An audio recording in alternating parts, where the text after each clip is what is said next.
हमारे ग्रामीण साथी जो पंचायत की ओर से विभिन्न इलाकों से आए हैं, उनका अभिनंदन है, स्वागत है। मुझे मालूम है कि मीडिया के कैमरे के कारण आपको तंगी हो रही है, लेकिन मीडिया में मेरी तस्वीर आप देख लीजिएगा और आवाज मेरी आप खुद सुन लीजिए, और इसी तरीके से संतोष करके ये कार्यक्रम को अगर हम रूप दे देंगे तो अच्छा रहेगा। मित्रों, जहां तक ग्राम स्वराज की कल्पना के विषय है, हमारे बीच में भारत सरकार में ग्रामीण विकास मंत्री श्री गिरिराज सिंह जी हैं। वो आगे चल करके आपको बड़े विस्तृत और तफसील से बताएंगे।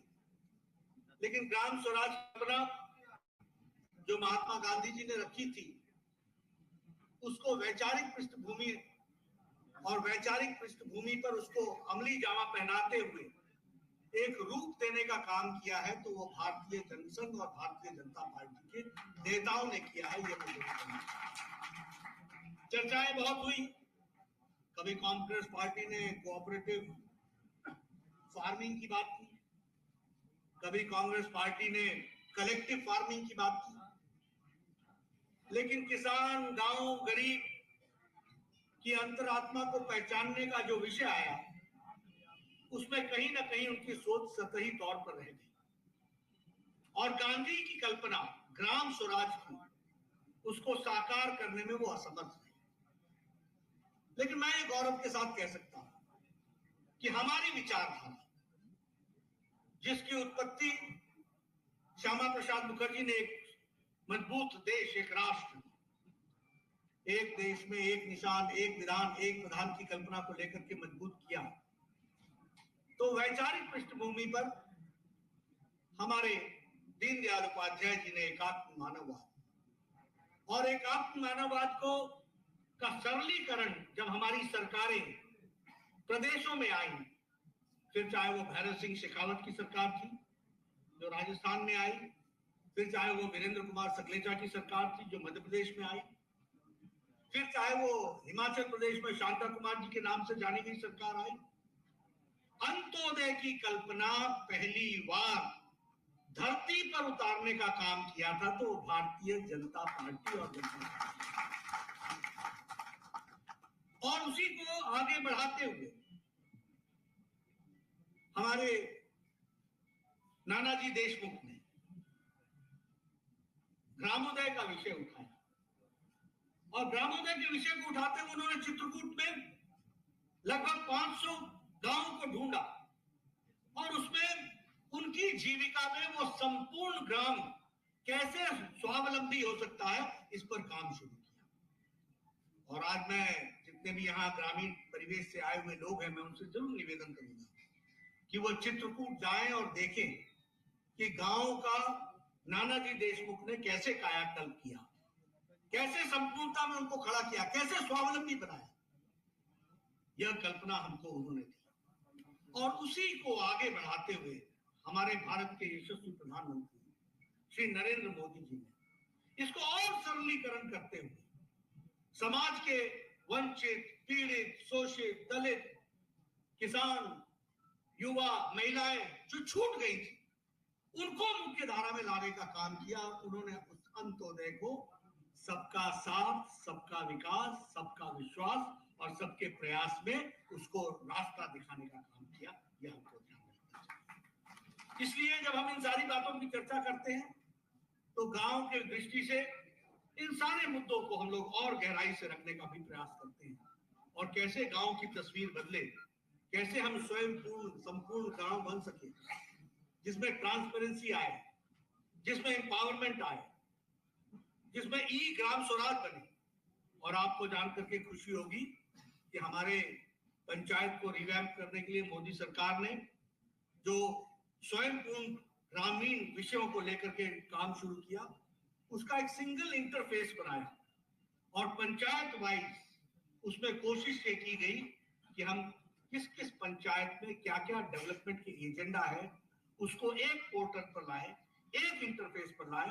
और हमारे मंत्री ग्रामीण विकास गिरिराज जी दिल्ली में बैठ करके देश के सभी पंचायतों की तस्वीर अपने कंप्यूटर पर देखते हुए पता लगा सके कि कहां कहां क्या कमी है और किस किस चीज को कैसे ठीक करना है इस काम को करने।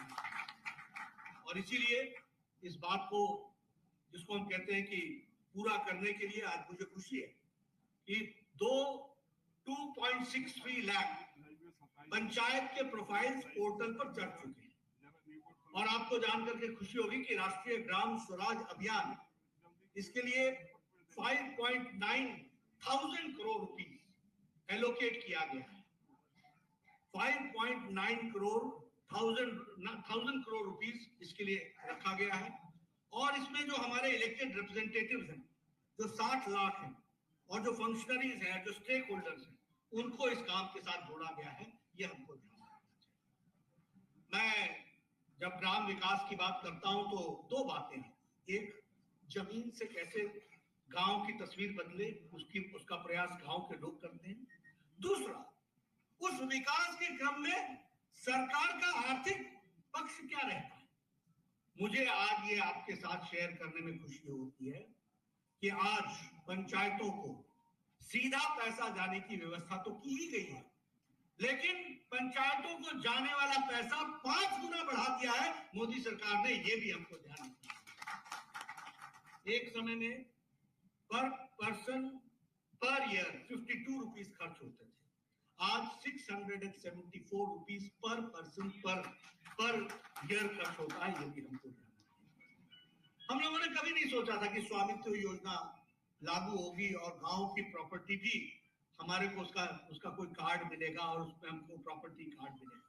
गांव, आपको मालूम है, गांव एक इकट्ठा बस्ता है और उसमें किसी की प्रॉपर्टी को जिसको आप बैंक को दिखाना चाहें तो वो उसका उपयोग नहीं कर सकते।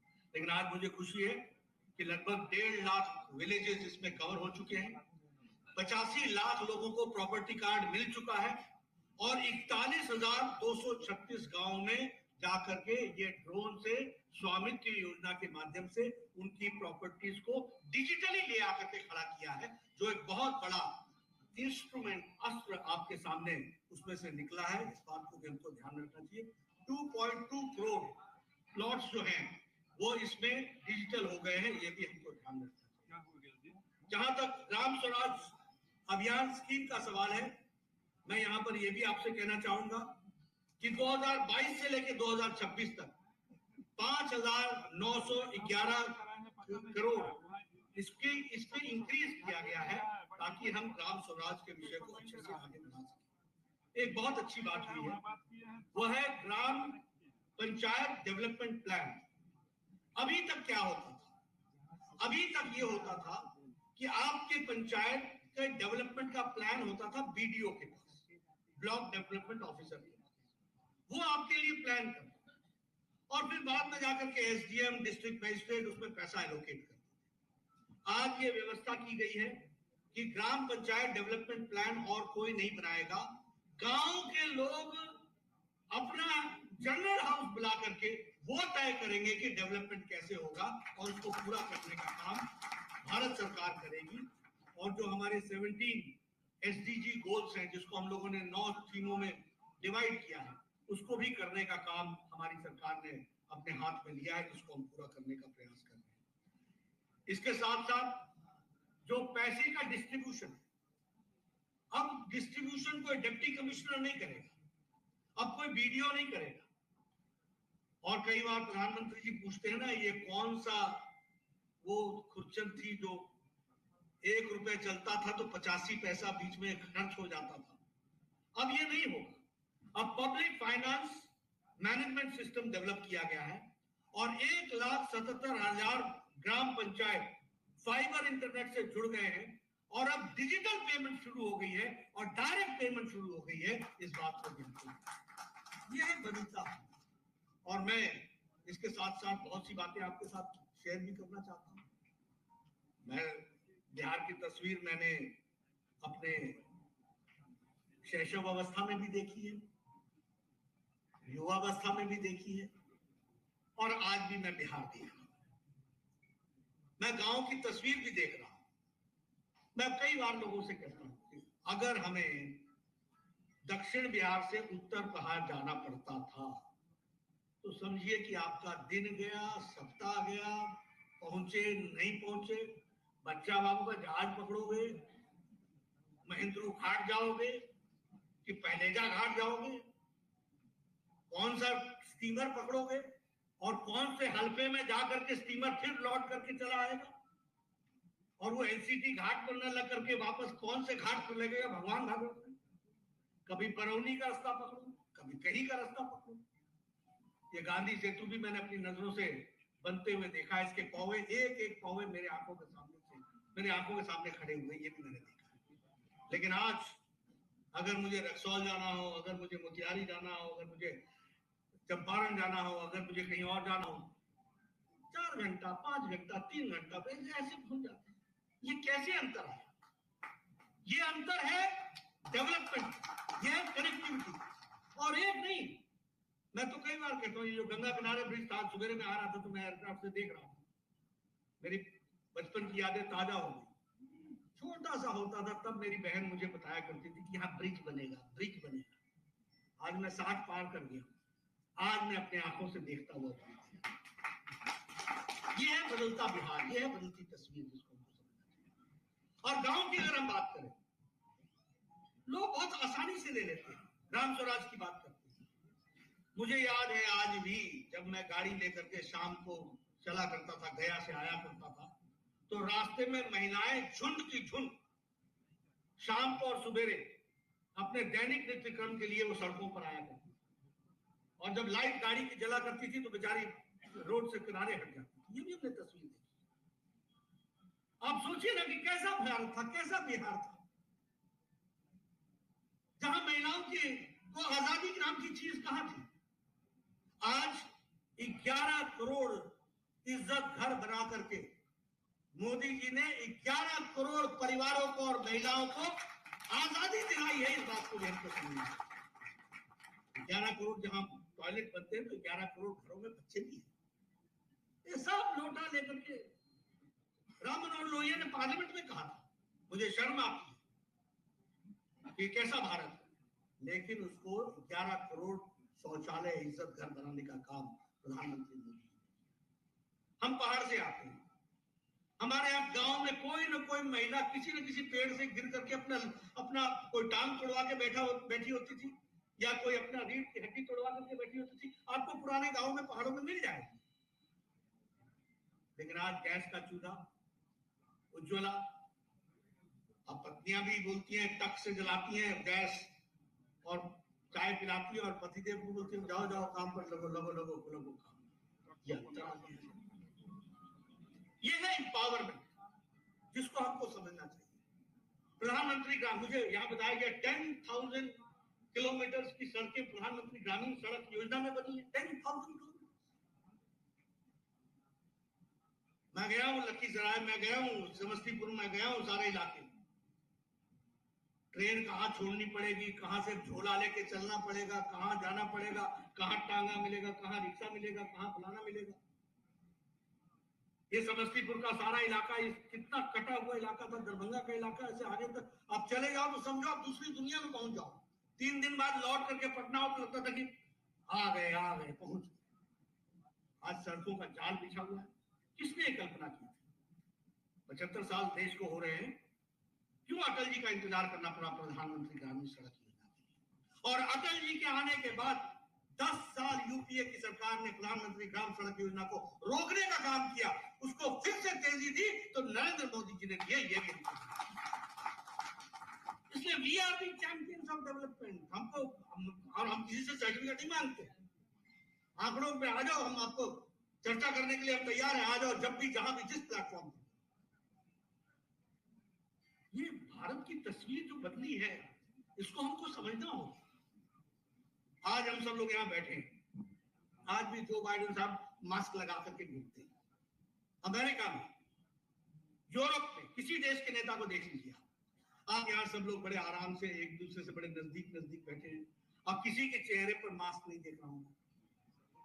ये सुरक्षा कवच 200 करोड़ वैक्सीन दे करके, मुफ्त वैक्सीन दे करके जो भारत को सुरक्षित मोदी जी ने दिया, वो किसी ने नहीं। इंडिया के एग्जाम्पल में हेल्थ मिनिस्टर रहा हूं, प्रदेश का भी रहा हूं और देश का भी रहा हूं। भारत इज एन एग्जाम्पल, उदाहरण है अपने आप। यहाँ मलेरिया की दवाई पहुंचने में 20 साल लग गए, यहाँ पोलियो की दवाई पहुंचने में 28 साल लग गए, यहाँ चिकन पॉक्स की दवाई पहुंचने में 30 साल लग गए। यहाँ पर जापानीज इंसेफ्लाइटिस, जापानी बुखार जो मुजफ्फरपुर के इलाके में होता है, उसकी बीमारी का इंजेक्शन पहुंचने में 100 साल लग गए। 1906 में जापान में इसका इंजेक्शन बना था, योगी जी 2006 में लेकर के गोरखपुर आए दवाई। और यहाँ मोदी जी ने 2020 की जनवरी में कोरोना का पहला केस आया, अप्रैल में टास्क फोर्स बैठाया और 9 महीने में एक नहीं 2 वैक्सीन बना करके भारत को एक तरीके से सुरक्षित किया, सुरक्षा कवच पहनाया। इसको ध्यान रखना। ये सारी बातें मैं इसलिए कह रहा हूं कि 130 करोड़ का देश था, लाखों की संख्या का गांव है। अगर ये बीमारी महामारी गांव में पहुंचती तो हमारी क्या तस्वीर रहनी थी। लेकिन 200 करोड़, मैं आपको बताना चाहता हूं, it is the fastest and the largest vaccination program in the world. दुनिया में ये फास्टेस्ट और लार्जेस्ट वैक्सीनेशन प्रोग्राम। 100 देशों को हम लोगों ने वैक्सीन दी है, 22 करोड़ वैक्सीन हमने उनको दी है। 48 देशों को मुफ्त दी है, 2.5 करोड़ के आसपास वैक्सीन। अब भारत लेने वाला नहीं हो गया, देने वाला बन गया, ये भी हमको ध्यान रखना है, जिसको हमको समझना चाहिए। और इसीलिए जब मैं ग्रामीण विकास की बात करता हूँ, ग्रामीण परिस्थितियों, कभी सोचा था कि ऑप्टिकल फाइबर गांव में पहुंचेगा? हमारे रविशंकर जी इसके मंत्री रहे हैं, कॉमन सर्विस सेंटर। पूछिए लाखों के हिसाब से इन्होंने ऑप्टिकल फाइबर पहुंचा दी गांव में। एक नौजवान अब सीएससी कॉमन सर्विस सेंटर में आपकी सारी जरूरतों को पूरा कर रहा है। और संख्या मुझे आज याद नहीं है, लेकिन मेरे ख्याल से 3 लाख से ऊपर, 5 लाख गांव में ऑप्टिकल फाइबर पहुंचा, 5 लाख सीएससी, 2 लाख गांव में 5 lakh CSC common service centre पहुंचा है।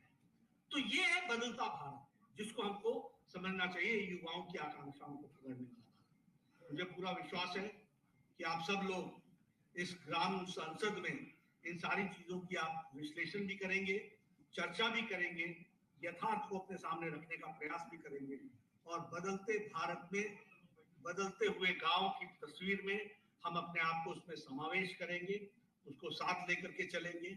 यही मुझे कहना है। इन्हीं शब्दों के साथ आपने मेरी बात सुनी, बहुत बहुत धन्यवाद।